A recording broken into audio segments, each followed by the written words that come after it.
don't think they ready for you, Attorney Griggs. The Justice Fighter. Yeah. Meanwhile, at the Hall of Justice. Well, I'm a giant slayer. I fight giants, and I drop them. This is the Justice Fighter, and I approve this message. What's going on, guys? It's Attorney Gerald Griggs, the Justice Fighter, here on Justice Fighter Media, and we got an exclusive. I was just sent an article from The Root about voter suppression and everything that happened here in Georgia, and let's kind of talk about it. And this article is from Mr. Michael Harrod, and it's exclusive. Thousands of black voters in Georgia disappeared, and no one can explain it. And so he kind of goes into the election here this past November between the Secretary of State, former Secretary of State Brian Kemp, and the former Speaker, leader of the House, the leader of the minority, Stacey Abrams. And he kind of talks about it, and it goes a little something like this. Voter suppression in Georgia was one of the most discussed issues during the 2018 midterm elections. Front and center in the debate stood Democratic gubernatorial candidate Stacey Abrams, a longtime voting rights activist who had dedicated much of her career to fighting for every citizen's right to vote.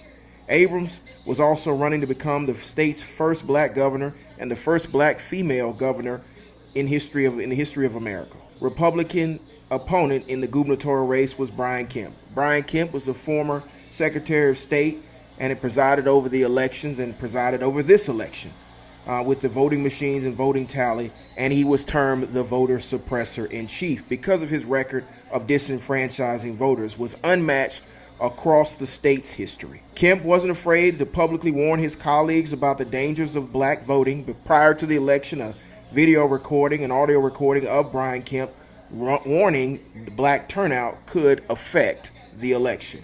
He disproportionately purged black voters from the rolls. He threw out black absentee ballots, and he used unauditable voting machines and left voter data unsecured in several breaches. But in the end, Brian Kemp won, at least we think. And that's where this story kind of diverges. They kind of break down the evidence of the abnormalities in the Georgia election that left many, many people disenfranchised. But until this article, until the data, we didn't know just who was disenfranchised. So a nonprofit group called the Coalition for Good Government discovered that approximately 127,000 Georgians simply did not have a recorded vote for the lieutenant governor. And that's strange because usually the lieutenant governor's race matches the governor's race, and it's sort of like the vice president's race.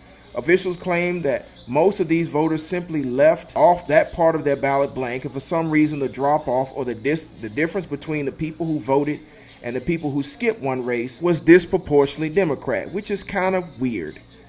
So they looked into the report, and here's the troubling part. According to the report of the Coalition for Good Governance and the experts, the undervote wasn't concentrated in Democratic areas.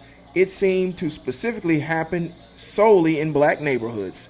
Even stranger, the black voters' absentee mail ballots didn't reflect the drop-off. Only the people who voted on election day and the people who voted on machines early were affected. The Coalition for Good Governance report notes the extreme undervote issue occurred at statistically significant levels in 101 of the 159 counties in Georgia. However, the undervote on voting machines are concentrated in precincts where African American voters make up the majority of the precinct's registered voters. The rates of touchscreen machines reported undervotes in such precincts in the lieutenant governor's contest was far greater than the undervote rates in the non-African American neighborhoods, regardless of whether those neighborhoods lean Democratic or Republican. The undervote problem did not happen at the same exaggerated levels in many primarily white neighborhoods that overwhelmingly voted for Stacey Abrams or other Democrats, rebutting the argument that the difference can be explained by party-driven voter behavior. So in this article by The Root, they were given exclusive access to the analyzed data in the 2018 Georgia elections, as well as the analysis conducted by some of the top experts in the area. They spoke with the researchers, and none of them had a logical explanation for the statistical abnormality. The statistic professor from Berkeley couldn't explain it. The voting machines expert from the University of Michigan doesn't know how it happened, and the data analyst from one of the leading analytics firms in the world had no answers.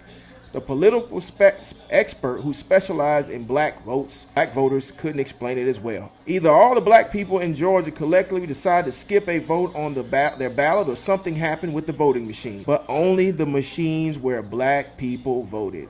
So what happened to all those black votes, you may ask? This is very concerning, considering that we went to such great efforts to turn out the vote. Georgia's midterm election was at record numbers with 61% turnout and well over 3 million people voting. But the election for governor came down to 150,000 votes. And so we got to explain this drop off and see if it really affected the results in the election. Now, in 2014, Georgia's last election, almost everybody voted for governor. 99.2% of the voters selected a candidate for lieutenant governor, and the drop-off was only at 0.8%. 99.1% voted for Secretary of State with a drop-off of only 0.9% drop-off, and 99% voted for Attorney General with a 1% drop-off. 98.4% voted for the Commissioner of Agriculture with a 1.6% drop-off. In the 4 previous elections over 16 years, Georgia's drop-off rate for lieutenant governor averaged about 0.8%. It had never been above 1.2%. In the 2008 election, the drop-off was at 4%, or about 159,000 votes. A conservative estimate suggests that the number should have been about 32,000 votes. Now that's interesting, because the election only came down to 150,000 votes. So that drop-off, or 4% of 159,000 votes, could have swung this election. But it's curious. Those people who skipped the lieutenant governor's race kept voting down the ballot. They voted for Secretary of State. They voted for Attorney General. 63,000 of them voted for the Agricultural Commissioner, for the second most powerful position in Georgia. That 4% dip in votes for the lieutenant governor is 3 times the normal drop-off rate. When the nonprofit group, the Coalition for Good Governance, looked at the majority African-American precincts, the drop-off rate was significantly higher, even reaching 13% in some areas. So why did so many people purportedly ignore this race? And why did they ignore the lieutenant governor's race? This may be a systemic issue that needs to be a deep dive happen, because simply it seems that there's a lack of confidence in the voting in Georgia. Was it the machines? Of course, the NAACP has brought numerous lawsuits about these machines, and the Root spoke to the NAACP. Days before the midterm election in Georgia, the Root spoke with Kylie Crane, the NAACP's Assistant General Counsel, who said black voters who used voting machines were experiencing weird malfunctions. They wrote, in some cases, eyewitnesses report that when they attempted to vote for gubernatorial candidate Stacey Abrams, the machine switched their vote to the Republican nominee for governor, Brian Kemp, who is also the chief elections officer in his certain capacity as Secretary of State. Other voters have reported incidents of machines splitting their ballot cards out when they inserted them into the voting machine, spitting them back out. It's not something that's new, and unfortunately, Crane explained these machines are old, but it's incumbent upon the people running the election to ensure the machines were fully functioning. The Root reviewed a stockpile of affidavits filed by Georgia voters who swore that something funny happened to their voting machines, including some saying the vote machines were switching votes, also known as vote flipping. So you may ask yourself, what happened down in Georgia? What really happened with this election? In most states, whenever there's a question about the results of elections, the problem can easily be solved by viewing the paper trail, like they did in Florida. However, Georgia does not have a paper trail, and thus the election could not be reviewed. Georgia is one of 5 states that exclusively uses unauditable machines with no paper trail. The majority of Georgia's machines are touchscreen voting systems. Not only are they old and outdated, but they are cumbersome cumbersome, and easily hackable. For each election, Georgia's voting machines are loaded into software that is controlled by the Secretary of State's office, and at the end of the election, the voters have no way of verifying the results. This significant flaw was pointed out and found by the Coalition of Good Governance as far back as 2017, and they and other parties filed lawsuits against Brian Kemp and the other entities on behalf of 5 Georgia voters. One of the most important goals of the lawsuit was to examine the data on servers to see if they had been tampered with.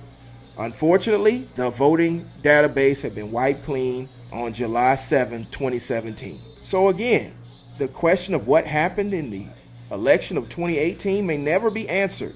Where other races and ethnic groups were subjected to desperate treatment? Was it only limited to the lieutenant governor's race? Was this a malfunction or was it intentional? How can we be sure that other elections weren't affected? If we're talking about the lieutenant governor's race, why wouldn't it also affect the governor's race? Time and time again, Georgia state election officials have proven to be untrustworthy, Marks told The Root. It is impossible to say whether the discrepancies are intentional or a result of ineptitude. We know the system has flaws. We know how to fix them, but the state of Georgia refuses to listen. This is really disheartening, this article from The Root, because it underscores the very essence of the problem. And the very essence even in the lieutenant governor's race, where Sarah Riggs Amico only lost by 123,000 votes. But there was an issue with 156,000 of them. So as we move forward into 2020, we in Georgia need to keep a strong eye on what's happening with our election system.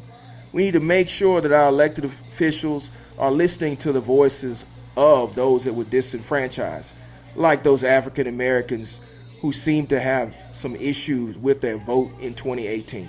But the question is, will our elected officials listen to us? This exclusive from The Root underscores the problem with the voting machines that have been echoed by numerous organizations, including the NAACP. But the question is, will our elected officials listen to us? Well, here on Justice Fighter Media, we're going to make sure that they listen. So we're going to continue to talk about voter suppression. We're going to continue to talk about vote flipping. We're going to continue to talk about the disenfranchisement that's occurring here in Georgia until there's action and change. So again, thank you for listening to Justice Fighter Media. This episode on voter suppression and the funny thing that happened down in Georgia with thousands of black voters that disappeared while no one can explain it. I'm the Justice Fighter Attorney Griggs. I'm going to continue to bring you this information on Justice Fighter Media. Thank you for listening, and I'll catch you on the next episode.